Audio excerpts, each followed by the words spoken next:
जय श्रीराम मित्रांनो, उगले fitness coach मध्ये हार्दिक स्वागत आहे. विषय सुरू करण्या अगोदर आपल्या चॅनलला लवकरात लवकर सबस्क्राईब करा, कारण की इथे तुम्हाला फिटनेसच्या बाबतीत योग्य अशा टिप्स भेटतील. आणि आपलं स्लोगन आहे ना, बेस्ट कोच बेस्ट रिझल्टचं. तर नक्की फॉलो आणि सबस्क्राईब करायला विसरू नका. तर जय श्रीराम मित्रांनो, आजचा आपला विषय आहे की तुम्हाला फिट कसं राहायचंय. सर्वांना भरपूर जण आहे मित्रांनो, आणि मी तर म्हणतो ना सर्वच जण, असंच म्हणतो मी की सर्वांना जिमला जायचं असतं, चांगला डाएट करायचं असतं, पण त्यांना टाइम हा भेटत नाही. बरोबर आहे. काय ना काय एक दिवस 2 दिवस जिमला येतात आणि नंतर त्यांचे गॅप पडायला लागून जातात. डाएट पण 2-3 दिवस होईल, आठवडाभर होईल ना, त्यानंतर ते फॉलो करू नाही शकत. तर मित्रांनो, भरपूर जणांना फिट राहायचे असतात. असे वेगवेगळे व्हिडिओ बघतात ते, की ते बघून त्यांना एक मोटिवेट होतं की नाही, आपण बी फिट राहायला पाहिजे, आपलं बी पोट कमी झालं पाहिजे, आपलंही वजन कमी झालं पाहिजे, आपलं पण मसल चांगल्या पद्धतीने दिसले पाहिजे.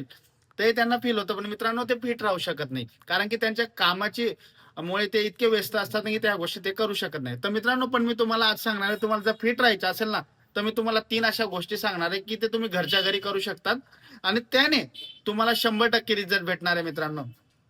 तुम्ही तुम्ही घरी बसून सुद्धा फिट राहू शकता. फक्त त्या गोष्टी तुम्हाला करायच्या मित्रांनो. ते म्हणतात ना, उद्या करण्यापेक्षा आज कर. तर फिट राहायचं ना, तर ते काही गोष्टी तुम्हाला सोडाव्या लागतील, आणि कमीत कमीत तुम्हाला त्यासाठी अर्धा तास काढणं खूप गरजेचं आहे मित्रांनो, दिवसभरात. आणि तुम्ही काढू शकतात. तुम्ही जर मनावर घेतला तर तुम्ही 100% अर्धा तास काढू शकता. तर मित्रांनो, आता मी तुम्हाला सांगणार 3 गोष्टी कुठल्या आहेत. तर सर्वात पहिले मित्रांनो, तुम्हाला दिवसाला कमीत कमी 15 मिनिटं तरीची वॉकिंग करायची. मग तुम्ही मॉर्निंगला करा का रात्री जेवणानंतर करा, पण तुम्ही 15 मिनिटं वॉकिंग करा. ही पहिली झाली फिट राहण्यासाठी, ही पहिली एक पद्धत झाली. दुसरी पद्धत आहे मित्रांनो, तुम्हाला जंक फूड हे टाळायचं आहे. म्हणजे तेलकट वस्तू वगैरे, पिझ्झा बर्गर काही असो, ते तुम्हाला कमी करून द्यायचे आणि हळूहळू ते पूर्णतः बंद करून द्यायचे, ज्यामुळे तुमचं फॅट हे स्टोअर होणार नाही आणि तुमचं वजन वाढणार नाही. ही झाली दुसरी पद्धत मित्रांनो. तिसरी आता अशी गोष्ट मित्रांनो, तुम्हाला दिवसभरातून भरपूर असं पाणी प्यायचंय.